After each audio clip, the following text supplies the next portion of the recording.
다윗의 생애에서 가장 슬픈 장면을 꼽으라면 이 장면이라고 합니다. 다윗이 펑펑 울면서 내 아들아 내 아들아 찾고 있습니다. 그런데 그 아들이 누굽니까? 압살롬이라고 하는 사람인데 아버지 죽이려고 반란을 일으켰다가 이 반란이 진압되면서 진압군들에 의해서 살해를 당한 거죠. 죽임을 당한 반역자였습니다. 그러니까 아들은 반역자였고 그 반역자 아들이 아버지의 가슴을 후벼 판 거죠. 나중에는 죽어서까지 죽음으로 아버지의 가슴을 후벼 판 겁니다. 압살롬은 성경에서 굉장히 의미 있게 전달하는 기사 중에 하나가 그 백성들의 마음을 훔친 사람이다라는 기록이 있습니다.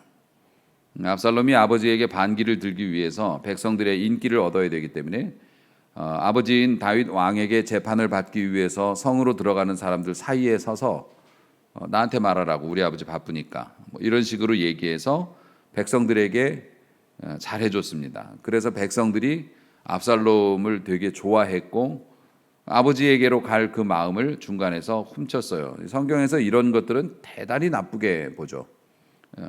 목회자들도 그런 거 있습니다. 하나님께 돌아갈 영광을 자신이 중간에서 가로채는 거예요. 그런 것들은 굉장히 질이 나쁜 죄로 성경에서는 속하죠. 그러니까 이거는 순간적인 범죄가 아니라 계획된 것이고 일정 기간 동안 계속 공들여서 그런 걸 하는 거기 때문에 더 나쁜 죄질이 나쁜 범죄였는데, 드디어 아들이 아버지를 향해서 칼을 겨누었습니다. 반란을 일으켜가지고서 사람들이 압살롬 쪽으로 다 몰렸다는 얘기를 들었어요.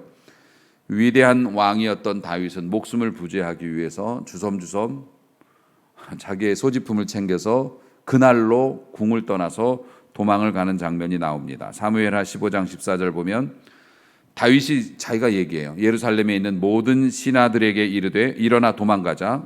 그렇지 않으면 우리 중 한 사람도 압살롬에게서 피하지 못하리라. 빨리 가자. 내가 두렵다. 그가 우리를 따라와서 우리를 해치고 칼날로 이 성읍에 있는 사람을 죽일까 걱정이 된다. 빨리 도망가자. 천하의 임금 다윗이 그렇게 막 백전노장 아닙니까, 다윗이. 그런데 그 아들이 반란을 일으켰다는 소식을 듣고 하루도 안 돼서 신하들에게 빨리 도망가자, 죽겠다 이러다가 그런 약한 모습을 보이죠. 그 마음이 어땠을까? 그런데 이렇게 잘 나갈 때 다윗이 아닌 진짜 바보 같고, 또 사실 그 전에 밧세바의 일로 평판도 떨어졌고, 그리고 아들에게 쫓겨서 그렇게 황급히 약한 모습으로 도망가는 왕이라면 사실 앞으로 기대할 게 별로 없지 않습니까? 그런 약한 모습, 그러니까 모든 믿고 의지했던 것들이 다 사라져버려서 정말 알몸처럼 인생의 내동댕이 쳐진 그런 사람, 그런 다윗. 그런데 하나님이 하시는 그 기적 중에 참 신기하고도 감사한 게 뭐냐면, 우리도 인생에서 그런 걸 겪지 않습니까? 정말 대책 없는 일을 당해가지고 광야에 혼자 내버려진 것 같은, 아무도 나를 도와줄 수도 없고 도와줄 사람도 없고 도와줄 수 있는 일도 아니고 막 이런 황당한 상황에 홀로 서게 됐는데, 하나님이 우리를 이렇게 역사하실 때, 사랑하실 때 보면은 전혀 예상하지 못한 사람들을 보내서 우리를 도와주시는 것을 가끔 경험해요. 저도 그거 참 많이 겪었습니다. 우리 이전에 한참 고생스럽게 힘든 그런 일들을 겪을 때 모든 사람들이 돌아선 것 같고 모든 방법과 희망이 사라진 것 같고, 그래서 정말 혼자라고 느껴질 때 항상 전혀 예상치 못했던 사람들을 보내셔서 우리를 이렇게 붙잡아 주시죠. 우리 교회도 그랬고, 그 사람들이, 그 친구들이 누구였냐면 바로 여러분들이었죠. 여러분들이 그때 생각지도 못한 상황 속에서 나타나서 한 분씩 또 쓰임 받고, 지치면 또 다른 분이 나와서 쓰임 받고, 그래서 오늘까지 이렇게 하나님께서 은혜 중에 살게 해 주셨지 않습니까? 다윗에게도 그런 친구들이 나타났어요. 그러니까 아주 좀 긴 내용인데 이걸 요약해서 제가 설명을 해보면 그렇습니다. 다윗이 아들에게 쫓겨서 진짜 외톨이가 되고 정말 바람 앞에 촛불처럼 이 혹하면 꺼지는 거예요. 이런 상황이 됐을 때 다윗을 돕겠다고 나타났던 몇 명의 친구들이 있었다는 거죠. 하나가 뭐냐면 15장 21절에 나오는데 가드 사람 이때라고 하는 사람입니다. 이때 뭐가 있는지 모르겠지만 어쨌든 이때라고 하는 사람인데 이 사람이 자신의 자신을 따르는 사람 600명과 함께 다윗을 따라 나왔어요. 다윗을 쫓아 나왔습니다. 쫓아 나와 가지고 이렇게 얘기해요. 이때가 왕께 대답하여 이르되 여호와의 살아계심과 내 주 왕의 살아계심으로 내가 맹세합니다. 진실로 내 주 왕께서 어느 곳에 계시든지 사나 죽으나 종도 그곳에 있겠나이다. 이러면서 자기를 따르는 사람들 600명을 데리고 다윗을 쫓아 나왔다는 거예요. 예루살렘에서. 근데 여러분 이때를 어디 사람이라고 그랬나요? 가드 사람이라고 그랬습니다. 가드가 어디예요? 블레셋의 수도가 가드입니다. 그 가드에서 제일 유명한 사람이 누구예요? 출세한 사람이 골리앗입니다. 그러니까 지금 이 가드 사람 이때 이 가드 사람들이라는 게 뭐였냐면은 다윗이 한참 나라를 키울 때 블레셋을 쳐들어가 갖고 포로로 잡아온 사람들이었어요. 그러니까는 이때 입장에서 보면은 이때다 할 수 있는 거예요. 자기를 포로로 잡아온 적국의 왕, 자기들은 잡혀와 가지고 거기에서 정착해서 살고 있었는데 구테타가 일어나 갖고 자기를 잡아온 왕이 지금 호롤단신으로 심지어는 나중에 보면 맨발로 도망갔다고 했습니다. 감람산을 넘어갈 때 맨발로 울면서 도망갔다고 머리를 풀어헤치고 그 상황인데 원수의 나라잖아요. 그런데 이 사람이 왕이 어디로 가시든 심지어 왕이 잘못돼서 죽더라도 우리는 그곳에 있을 것입니다 하면서 따라 나와 주었다는 겁니다. 그러니까 이 사람들이 아마 붙잡혀 와서 살다 보니까 다윗이 좋아졌던가 봐요. 그런데 다윗이 좀 양심적이잖아요. 글쎄, 다윗이 양심적이라고 말하는 게 맞는지 모르지만 다윗은 항상 이런 어려울 때 바른 말을 잘 해요. 다윗이 이때에게 이런 얘기합니다. 지금이 기회다. 지금 나를 따라가면 네가 죽을 가능성이 더 많고 지금이 기회니까 네가 이 나라를 벗어나서 너희 고향으로 돌아가라. 너 말리는 사람도 없지 않느냐. 너희 고향에 가서 살아라 라고 도망칠 수 있는 기회라고 얘기하지만 오히려 더 가드 사람들을 다 모아가지고서 다윗의 뒤를 정처 없어요. 기약도 없어요. 그런데 따라가는 겁니다. 내가 혼자라고 생각했을 때 나를 도와주던 사람이 꼭 전에 친하던 사람만은 아닐 겁니다. 인생의 재미있는 점이 그거예요. 내가 곤경에 처했을 때 나하고 친했던 사람에게 내가 좀 의지하려고 하는데 이 사람들은 발을 빼는 겁니다. 그럴 줄은 알았지만 그러면 속상하죠.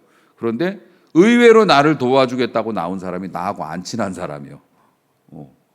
그런 사람이 도움이 되기도 해요. 그러니까 사람 일은 모르는 거더라고요. 저도 그런 걸 많이 겪었습니다.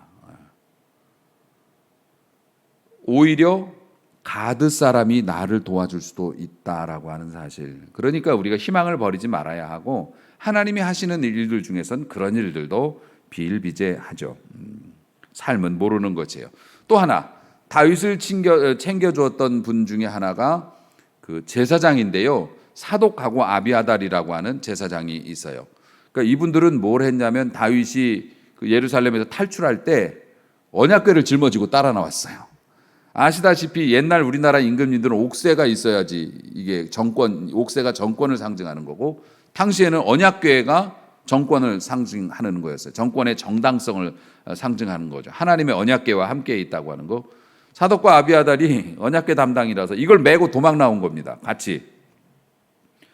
다윗이 또 괜히 다윗입니까? 그 와중에도 또 자기 죽어가는 상황에서도 제자리다 갖다 놓으라고 그래요. 다윗이. 15장 25절을 보면 왕이 사독에게 이런 얘기를 합니다. 하나님의 궤를 성읍으로 도로 메어가라. 도로 갖다 놔라. 그러면서 이런 이야기를 해요. 내가 만일 여호와 앞에서 은혜를 입으면 나를 도로 인도해 주셔서 그 궤와 그 계신 데를 보게 해 주시리라. 이런 말씀을 해요. 그러니까 내 형편에 따라서 하나님을 움직이지 말라. 하나님은 하나님 계실 곳에 계시는 거고 하나님이 내게 은혜를 베푸시면 내가 회복을 하고 하나님께 나가서 뵈면 뵈지 내 마음대로 하나님의 언약궤를 끌고 다닐 수는 없다. 멋있지 않습니까? 다윗이 비록 그런 죄를 범하긴 했어도 이 정신 자세가 내 이익을 위해서 하나님을 끌고 다니고 싶지 않다. 하나님은 하나님이셔야 한다. 그리고 하나님이 은혜 베푸시면 내가 다시 그분을 뵙고 그 자리에 가서 예배를 드릴 수 있겠지. 이게 저는 굉장히 위대한 기도라고 생각합니다. 주문을 외우듯이 될 때까지 하는 그런 것이 아니라 하나님 앞에 이런 마음가짐을 가지고 고백하는 거예요. 아무리 옹색하고 힘들어도 하나님을 그렇게 끌고 다니고 싶지는 않다. 내가 하나님께 가서 배울 수 있는 날이 오기를 원한다. 근데 사실 다윗이 그런 생각한 것도 훌륭하지만 사독하고 그 아비아달이라고 하는 제사장이 그걸 또 듣고 메고 갔어요. 이것도 훌륭한 거죠. 왜냐하면 언약궤는 국가의 상징일 만큼 중요한 건데 사실 압살롬이 지금 정신이 없어서 그렇지 정신 돌아온 다음에 보면 어떻게 돼요? 이것들이 언약궤를 메고 우리 아버지를 따라갔다고? 사독과 아비아달은 그 자리에서 죽은 목숨이죠. 그런데도 이분들도 하나님 앞에 목숨 걸고 언약궤를 모시고 다시 제단으로 돌아가는 모습을 보입니다. 다윗에게 도움을 줬던 사람 중에 또 하나가 있어요. 아렉 사람 후세라고 하는 사람입니다. 후세라는 사람이 뭐냐면은 뭐라고 말할 수 있을까요? 원로 대신 정도 되는 거라고 생각해요. 다윗이 사무엘하 15장 30절에 감람산 길로 도망가면서 그 머리를 풀어 헤치고 맨발로 가면서 울고 가요. 백성들도 따라가면서 통곡을 하면서 따라가요. 자기 동네를 화려한 금빛 성전을 두고 지금 산으로 도망가는 거예요. 임금이 신발도 못 신었어요. 울면서 도망가요. 이런 상황에서 후세가 나타나는데 옷을 찢고 머리에 흙을 묻혔다고 그래요. 높은 자리에 있는 사람인데 옷을 찢고 머리를 흙을 뒤집어 썼어요. 이건 뭐냐면은 이제 그 마음을 같이 하겠다고 하는 그 사람들의 표현이죠. 동정의 표현이죠. 따라가겠다고 나섰는데 다윗이 후세도 못 따라오게 합니다. 그러면서 후세에게 이런 얘기를 해요. 당신은 궁으로 돌아가셔. 당신은 궁에 돌아가서 원래 있던 자리를 지키죠. 반드시 할 일이 있을 것이요. 그런데 이 성경을 읽어보면 이런 내용이 나옵니다. 다윗이 도망을 갔어요. 그리고 압살롬이 궁궐에 와갖고 궁궐을 쑥대밭으로 만들었습니다. 그 다음에 이 압살롬의 모사, 압살롬의 책사죠. 압살롬에게 지혜를 제공하는 사람이 아히도벨이 맞나요? 그 사람인데 그 사람이 이런 제안을 합니다. 지금 승패가 우리 쪽으로 기울었기 때문에 지금 빨리 피곤하시더라도 빨리 쫓아가서 지금 아버지 사람들을 따라잡아서 박살을 내야 됩니다. 저 사람들이 더 멀리 도망가기 전에 강을 건너기 전에 잡아 죽여야 합니다. 이렇게 아히도벨이 이제 제안을 해요. 그런데 후세라고 하는 사람이 다윗이 돌아가라고 그래서 궁에서 그냥 안 도망간 척하고 있었던 사람이 자기도 책사니까. 그런데 그렇게만 볼 일이 아닙니다. 다윗은 아버지 다윗 아시지 않습니까? 골리앗을 때려 죽인 사람입니다. 다윗은 전쟁에 능한 사람이고 다윗을 따르는 사람들도 적지 않습니다. 그리고 이 다윗이 지금 도망가는 것처럼 보이지만 어떤 책략을 부려놨을지 모릅니다. 섣불리 정비도 안 된 군사들 끌고 급한 마음에 따라갔다가 역습을 당하면은 다 죽을 수도 있습니다. 후세가 이런 제안을 해요. 그런데 이게 압살롬이 망하려니까 그러죠. 하나님이 또 마음을 그렇게 인도하신 거겠죠. 두려움을 느끼게 됩니다. 후세의 말을 듣고. 맞아. 우리 아버지가 싸움을 좀 잘해. 좀 똑똑해. 이대로 막 미친놈처럼 쫓아갔다가는 우리 아버지한테 다 당할 수도 있겠어. 겁이 나는 거예요. 근데 아히도벨은 뭡니까? 아닙니다. 지금 안 가면 기회가 없습니다. 강력하게 주장했는데 시끄러. 이런 거예요. 그래가지고 안 따라갔어. 안 따라갔습니다. 안 따라가니까 아히도벨이 어떻게 했냐면 이 정권은 끝났다. 끝났다. 이거는 어차피 나중에 진압이 돼가지고 잡혀주거나 내가 그냥 죽으나 그래서 저 그만두겠습니다 하고 집에 내려가서 집에서 목매달아 죽었어요. 그리고 그냥 그날 따라갔으면 다윗이 잡혔을 건데 다윗이 멀리 도망갈 수 있게 기회를 줬죠. 후세가 그런 일을 했다는 겁니다. 다윗도 참 지혜로운 사람이죠. 기도하는 사람이라 그런지 몰라도 어쨌든 이런 친구도 있었어요. 그 이외에도 소비, 마길, 바르실레 이런 사람도 있었습니다. 이 사람들은 뭐냐면은 다윗 임금과 그 무리들이 도망가는데 먹을 걸 챙겼을 리가 없지 않습니까? 그러니까 중간에 먹을 것도 갖다 주고 거할 곳도 마련해 주고 막 물질적으로 환경적으로 도움을 주시는 분들이었어요. 근데 소비라고 하는 사람은 암몬 족속 출신이에요. 암몬 족속. 암몬이라는 거는 강할 때는 이스라엘을 괴롭히기도 했지만 암몬 족속이라는 거는 이스라엘의 북이었어요. 이스라엘이 조금만 힘이 세지면 무조건 바로 옆에 있으니까 암몬 족속부터 가서 때려잡았거든요. 그러니까 민족적인 감정이 좋지 않을 수도 있는데 암몬 족속의 출신인 이 소비라는 사람이 다윗에게 선의 대접을 해줍니다. 참 대단한 거죠. 소비는 이런 생각할 수도 있어요. 저 사람은 맨날 우리나라 쳐들어왔던 사람이고 우리 백성들하고 싸운 사람이야. 내가 저 사람한테 떡 한 조각이라도 줄 이유가 없지. 이런 생각이 들 거 아닙니까? 나에게 잘해준 사람도 아니야. 그런데 그걸 넘어서 도움을 줬어요.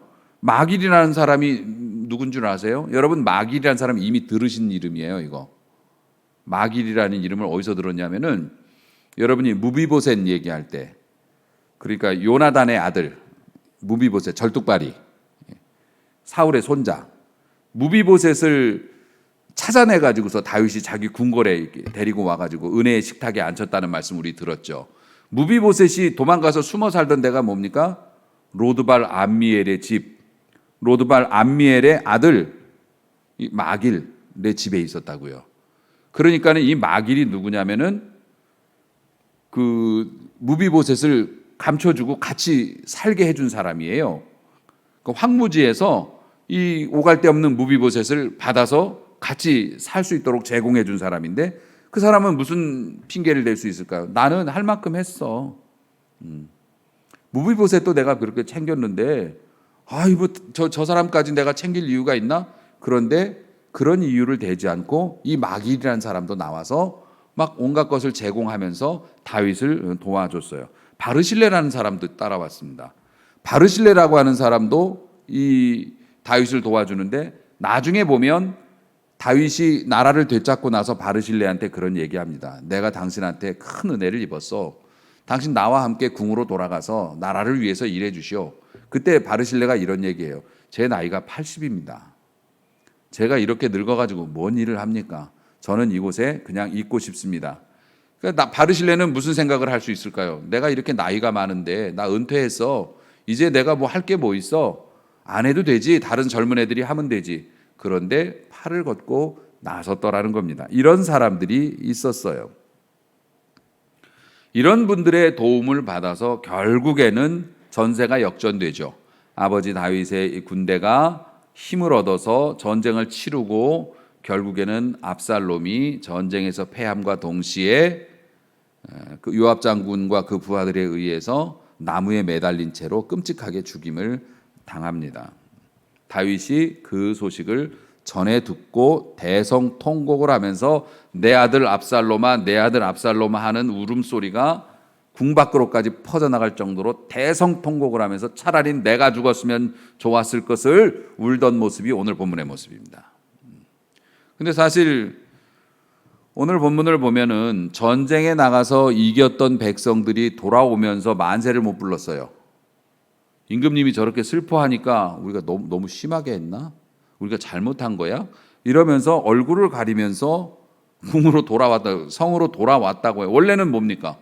죽다 살았으니까 만세하고 축제를 벌려야 되는데 임금이 하도 울어대니까 이게 뭐냐? 그러면서 다들 집으로 그냥 가버렸다는 거예요.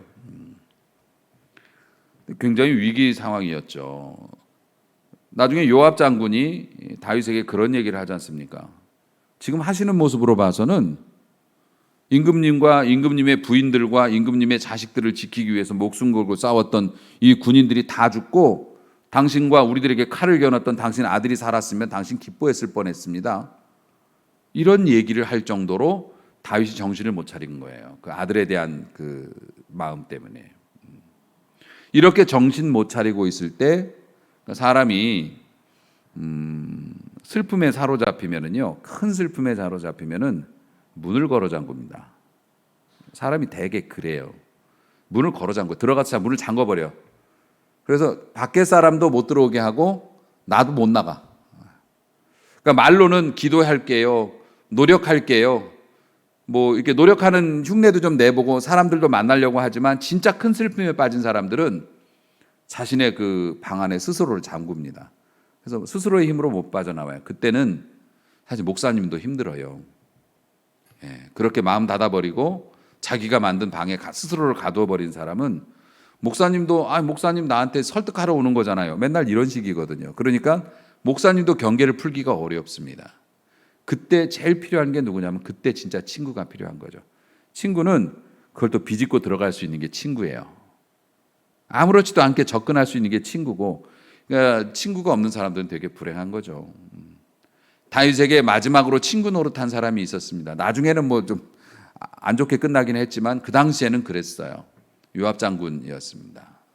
사실 다윗의 그 슬픈 가운데 접근해가지고서 직언을 할 수 있는 사람은 요압밖에 없었어요, 당시에는. 그러니까는 친구는 내가 이렇게 가두어 놓고 잠궈 놓은 문이라도 그걸 또 비집고 들어갈 수 있는 게 친구거든요. 다윗의 슬픈 마음 한가운데로 비집고 들어가서 요압이 그런 얘기를 합니다. 강력하게 직언을 했어요. 사실 그렇게 안 했으면 다윗은 듣지도 않았을 겁니다. 밖에서는 왕에 대한 충성심으로 목숨을 걸었던 백성들이 있습니다. 임금님 보세요. 임금님을 믿었고 임금님을 위해서 싸웠습니다. 그런데 임금님은 자기 아들 죽었다고 혼자 그 슬픔에 쌓여가지고서 그렇게 울고 있으면 저 밖에 있는 사람들은 뭐가 됩니까? 정신 차리세요. 만약에 지금 나가서 백성들을 칭찬해 주시고 잘했다고 해주시지 않는다면 이전까지 젊어서부터 이전까지 겪었던 모든 어려움보다 더 큰 어려움을 이제 겪게 될 겁니다. 이렇게 직언을 해줍니다. 그 이야기를 듣고 다윗이 정신을 차리죠. 그리고 성문 밖으로 나가서 앉습니다. 그러니까 백성들이 임금님 나오셨다, 임금님 나오셨대, 그래가지고 모여들게 되고 이제 다시 회복의 절차를 밟게 되죠. 친구는 이래서 소중한 것이고 꼭 필요한 것입니다. 예수님조차도 이 땅에 살 때 친구들을 많이 두셨죠. 예수님조차도 사람들과의 관계를 되게 중요시했고 힘들면 찾아가시던 곳도 있었고, 그렇죠. 막달라 마리아 그리고 그 마르다 그 집에 특별한 볼일 없이 피곤하시고 힘드시고 그럴 때는 이렇게 찾아가셔서 식사도 하시고 그럴 정도로 사람들과의 친구 관계를 굉장히 중요하게 여기셨어요. 그래서 성경의 뭐 구약도 마찬가지고 신약도 마찬가지지만 잠언에도 그렇고 친구, 우정 이런 이야기들이 상당히 많이 나옵니다. 이게 굉장히 친구는 하나님께서 우리에게 은혜를 베푸시는 귀한 통로 역할을 하기도 해요. 그래서 성경이 말하는 친구라고 하는 것에 대해서 정리를 좀 해보면 이렇습니다. 친구는 선택할 수 있는 게 아니라 필수 불가결한 거다. 있어도 그만 없어도 그만이 아니라 모든 사람에게 친구가 있어야 된다. 그런데 여기서 말하는 친구라는 것이 꼭 고등학교 동창, 뭐 중학교 동창 이런 것만 친구가 아니고 사실 부부 사이에도 친구가 될 수도 있죠. 정말 내가 힘들고 어려울 때, 진짜 힘들고 어려울 때 곁에 서서 어깨를 내어주고 받쳐줄 수 있는, 또 부모 자식 간에도 친구가 될 수 있습니다. 세상 모든 사람이 이해를 해주지 않아도 내 자식들이 나를 이해해 준다면 그럼 아빠는 또 힘을 낼 수가 있으니까 친구가 될 수 있고, 목사님도 여러분들과 친구가 될 수도 있겠고요. 우리 주님도 여러분과 친구가 되고 싶다고 말씀하셨는데, 그 친구라는 것은 인생에 있어서 없으면 안 돼. 누구든지 있어야 돼. 하다못해 자연인들은 개하고도 친구 삼아 살아가잖아요. 누구든지 의지하고 자기 속마음을 알아주고 자기를 위해주는 존재를 봐야 사람은 살 수 있는 거기 때문에 친구가 필요하다는 거죠. 또 하나, 친구는 자동적으로 얻어지지 않는다는 거예요. 친구는 만들어가는 것이라고 성경이 가르치고 있어요. 그래서 잠언 18장 24절을 보면 친구가 많으면 피해를 보는 경우도 있으나 그 중에는 형제보다 더 친한 친구도 있다. 이 말씀은 뭐냐면 친구가 많아서 피해를 보는 것도 있지만 그렇다고 해서 친구를 두는 것을 두려워하지 말라는 거예요. 그 중에는 형제보다 더 가까운 친구도 있을 수 있으니까 좋은 친구를 갖기 위해서 노력을 해야 한다. 만들어가야 한다. 이렇게 가르쳐 주고요. 또 하나, 친구는 다윗의 예를 보아도 알지만은 자신의 삶에 영향을 끼치는 존재입니다. 그게 친구죠. 모르는 사람이 우리에게 말한다고 해서 뭐 우리가 삶에 바뀌나요? 하지만 친구는 영향을 끼치는데 영향을 양방향에서 끼칩니다. 그러니까 다윗의 친구들처럼 어려울 때 자기를 살려주고 도와주는 친구로도 작용을 하지만 반대의 경우도 있어요. 그래서 우리 애는 착한데 친구를 잘못 만나서 저렇게 됐어요 라는 말이 그래서 나오는 겁니다. 어쨌든 친구가 자기 인생에 있으면 그 친구의 영향을 좋든 나쁜 쪽으로든 받게 돼 있다는 거죠. 그래서 성경은 뭐라고 합니까? 지혜로운 친구를 사귀라. 악한 친구를 멀리하라. 성경은 그렇게 가르치고 있는 거죠. 어쨌든 다윗은 정말 땡볕에 있을 때 나무 그늘을 제공해 주는 친구들이 있었고, 물론 그것은 다윗의 삶의 열매였죠. 다윗과 일면식도 없는데 그렇게 도움을 준 건 아니지 않습니까? 뭐 자기가 잡혀왔어도 다윗이 선하게 대접해 주니까 그 은혜가 감사해서 갚으려고 했던 것일 거고, 다윗이 그동안 뿌려놓은 것들에 대한 뭐 결과이긴 하겠지만, 그래도 예상도 못했고 심지어는 쟤는 이 기회에 나에게 해코지를 할 수도 있어, 그런 사람들도 친구로 만들어 도움을 주셨다는 거죠. 그래서 다윗은 살아났는데, 여러분은 그런 친구가 있으신가요? 여러분에게는 그런 좋은 영향을 끼쳐줄 만한, 믿을 만한 친구가 있으신가요? 있다면 오늘 예배 끝나고 전화 좀 하세요. 전화하셔서 만나자고 하긴 좀 그렇긴 한데 친구는 좀 만날 수도 있는 거 아닙니까? 2명 정도면 어떻게 지내냐고 안부 전화도 좀 한 번 더 하시고, 그 좋은 친구들 한 번 더 누리십시오. 한번 좀 찾아가 보기도 하고 이렇게. 없다면, 만약에 없다면요. 나는 왜 친구도 없을까? 아니죠. 여러분이 다른 사람에게 그런 친구가 되어줄 수는 있거든요. 내하고 아는 사람 중에 나하고 연관된 어떤 커뮤니티에서 정말 대책 없이 어려움을 겪고 있는데 조금만 도움을 줘도 도움이 될 만한 그런 게 있다면, 전화 안 하던 사람이라도 전화해서 내가 그 사람이 되어줄 수도 있는 것 아니겠습니까? 그렇게 해서 또 친구가 만들어지기도 하는 것입니다. 왜 나한테 다윗 같은 친구가 없지? 이런 생각에 빠져 있기보다는 내가 다윗에게 도움을 주었던 그런 친구가 한번 돼버리라 라고 생각하는 것도 큰 은혜와 축복의 비결이라고 생각합니다. 마지막으로 당연한 얘기지만 우리에게는 가장 영원하고 완전한 친구가 계시죠. 우리 주님이시죠. 주님이 요한복음 15장에서 길게 말씀해 주셨어요. 사람이 친구를 위하여 자기 목숨을 버린다면 그보다 더 큰 사랑은 없다. 이 얘기는 뭡니까? 내가 너희를 위하여 목숨을 버린다. 내가 그만큼 너희를 사랑해. 14절은 너희는 내가 명하는 대로 행하면 곧 나의 친구라. 내 뜻을 따른다면, 내가 너희에게 보여준 그 길을 걷는다면 너희는 나와 친구가 될 수 있을 것이다.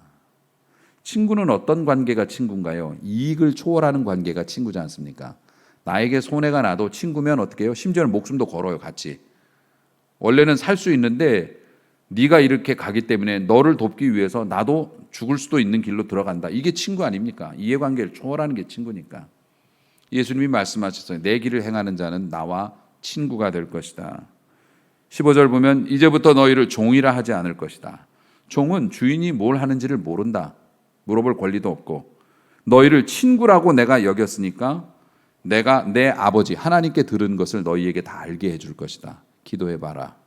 주님이 그런 말씀도 주셨어요. 우리의 친구가 되어주신다고 하고, 친구 사이에 비밀이 어딨니? 내가 하나님께로부터 이렇게 알게 된 고급 정보를 너에게 줄게 라고 말씀을 해 주십니다. 이런 좋은 친구가 우리에게 계시죠. 하지만 우리 주님은 뭐 손으로 만져지시는 분이 아니시고, 또 우리 개인적인 친구처럼 전화 걸면 바로 받으시는 분도 아니시라 영적인 어떤 그런 교감이 있어야 되는 분이기 때문에 이 땅에서 이 몸 가지고 살아가는 우리들에게 육신의 친구도 매우 필요하죠. 여러분은 어떤 친구를 가지고 계신가요? 좋은 친구가 있으시면 좀 더 잘해 주시기를 바라겠고, 없다면 그런 친구로 쓰임받는 즐거움이 여러분에게 있기를 소원합니다. 그래야 힘들고 외로운 세상 살죠. 사랑받을 때보다 사랑할 때가 더 행복하다고들 하지요. 그래서 비록 나를 막 도와줄 만한 친구가 지금 생각하면 없지요. 하지만 내가 어려워지면 하나님이 그런 친구 보여지게 하실 수도 있겠지요.